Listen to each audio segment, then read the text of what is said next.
રાજકોટ શહેરમાં વધુ એક સગીરા સાથે દુષ્કર્મની ગંભીર ઘટનાઓ સામે આવ્યો છે।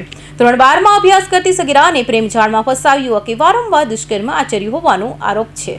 રાજકોટ શહેરમાં સગીરા સાથે દુષ્કર્મનો ગંભીર કેસ સામે આવ્યો છે।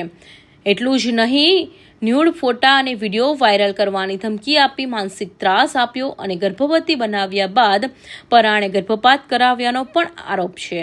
સમગ્ર મામલે યુનિવર્સિટી પોલીસે પોક્સો સહિતની ગંભીર કલમો હેઠળ ગુનો નોંધી એક મુખ્ય આરોપી અને તેના સગીર ભત્રીજાને ઝડપી પાડવામાં આવ્યો છે।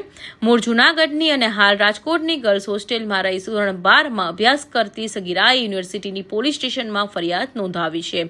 ફરિયાદમાં જૂનાગઢ જિલ્લાના માળિયાહાટીના તાલુકાના કાતરાસા ગામના હર્ષદસિંહ દેવધરિયા અને રાજકોટના ધરમનગર વિસ્તારમાં રહેતા તેના સગીર વયના ભત્રીજાને આરોપી બનાવવામાં આવ્યા છે।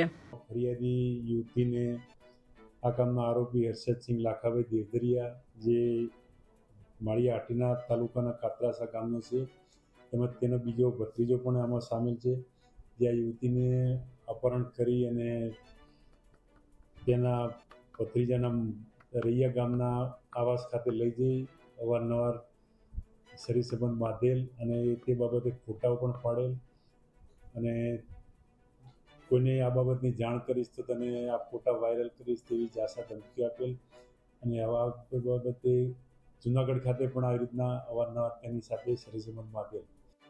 પોલીસ તપાસ મુજબ આરોપી અને પીડિતા બંનેની ઓળખાણ જૂનાગઢમાં અભ્યાસ દરમિયાન થઈ હતી। આરોપીએ સગીરાને પ્રેમજાળમાં ફસાવી હતી। બાદમાં સગીરા વધુ અભ્યાસ માટે રાજકોટ આવી હોસ્ટેલમાં રહેવા લાગી હતી। જોકે આરોપી તેનો પીછો કરતા રાજકોટ પહોંચ્યો હતો અને તેના પોતાના ભત્રીજાની મદદથી સગીરાને ધરમનગર સ્થિત સરકારી ક્વાર્ટરમાં લઈ ગયો હતો, જ્યાં સગીરાની ઈચ્છા વિરુદ્ધ અનેક વખત દુષ્કર્મ આચરવામાં આવ્યું અને સતત શારીરિક શોષણ કારણે સગીરાને ગર્ભવતી બનાવી હતી। બાદમાં સગીરા ગર્ભવતી હોવાની જાણ થતાં આરોપીએ સમગ્ર મામલો છુપાવવા માટે ગર્ભપાત કરાવવાના હેતુથી દવાઓ ખવડાવી હોવાનું પણ ફરિયાદમાં જણાવ્યું છે। આરોપીએ સગીરાને ન્યૂડ ફોટા અને વિડીયો બનાવી તેને સોશિયલ મીડિયા પર વાયરલ કરવાની તેમજ પરિવારને બદનામ કરવાની ધમકી આપી સતત માનસિક દબાણ કર્યું હતું। આખરે કંટાળેલી સગીરાએ પરિવારને સમગ્ર હકીકત જણાવી તેના આધારે યુનિવર્સિટી પોલીસમાં ફરિયાદ નોંધાઈ હતી।